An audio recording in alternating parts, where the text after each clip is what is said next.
When Donovan asked me to stop making jokes about cheating, I brushed it off.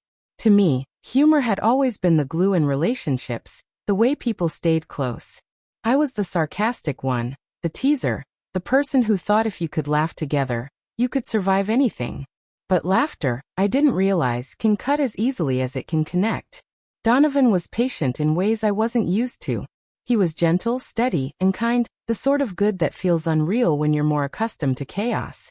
He remembered anniversaries I forgot, left little notes in my purse, made breakfast on lazy Sundays. His love was warm, constant, never demanding. And me? I chipped away at it without noticing. My jokes started small, teasing him in front of friends about how if I ever cheated, it'd be because he took too long picking a movie. People laughed, I laughed, but under the table he pulled his hand away. Another time at a barbecue, I joked that I'd only cheat if someone richer and hotter came along with a yacht. More laughter, more silence from him. That night, he pulled me aside and, in a voice that was calm but dimmed with hurt, asked me not to joke about cheating anymore. I promised I'd stop. I meant it at the time, but I didn't truly grasp what he was asking for. To me, they were just words, punchlines. To him, they were cracks in something sacred. When his birthday came, he didn't ask for much, just a simple dinner at home, his favorite cake, my attention. I wanted to make it special, to make him laugh. I ordered his chocolate cake from a local baker, and asked them to decorate it with a sugar figure of me kissing another man, along with the words, "Hope you don't catch me cheating." The baker hesitated. "Are you sure?" she asked. I laughed and said it was an inside joke. That night, he came home with flowers, kissed my forehead, and smiled in that quiet way that always made me feel safe. Dinner was warm, conversation easy. He even laughed when I teased him about oversalting the food. For a moment, everything felt right again. Then I brought out the cake. I expected him to laugh, but he didn't. He just stared at it. The silence stretched until it felt suffocating.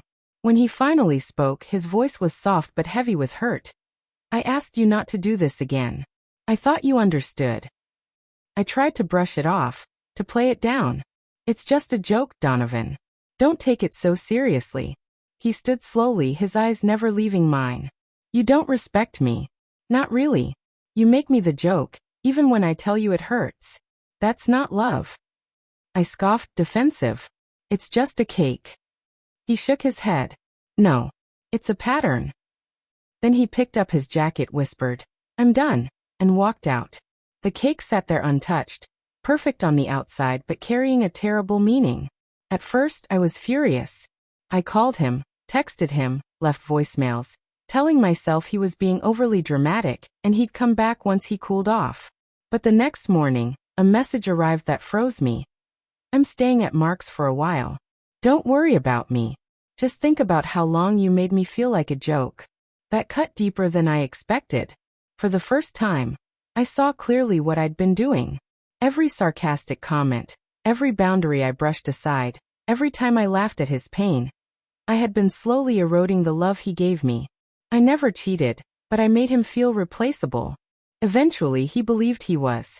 A week later, I drove to Mark's house, rehearsing apologies, desperate to make things right. Mark answered the door instead of Donovan. His voice was quiet but firm. "He's really hurt. He doesn't think you understand this time."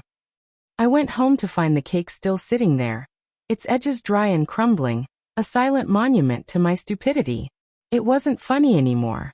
It was a reminder of everything I'd destroyed. Days turned into weeks. I wrote Donovan a long letter. No jokes, no sarcasm, just honesty. I admitted I had hidden behind humor, because I didn't know how to be vulnerable. I told him he deserved someone who honored his feelings instead of making light of them. He never responded. 6 months later, one final message came. "I never wanted to stop loving you. You just made it too hard to stay. Now he's with someone else. She's kind, gentle, and soft-spoken. Everything I wasn't. I see photos of them sometimes, and he looks happy in a way I hadn't seen in years. And I hope she never makes him the butt of a cruel joke, because I finally understand. Some people don't leave because they stop caring. They leave because they've cared too long, and the hurt became unbearable. When someone tells you their heart is wounded by your words, believe them. Not everyone screams when they're in pain. Some gather what's left of their heart, close the door behind them, and never come back.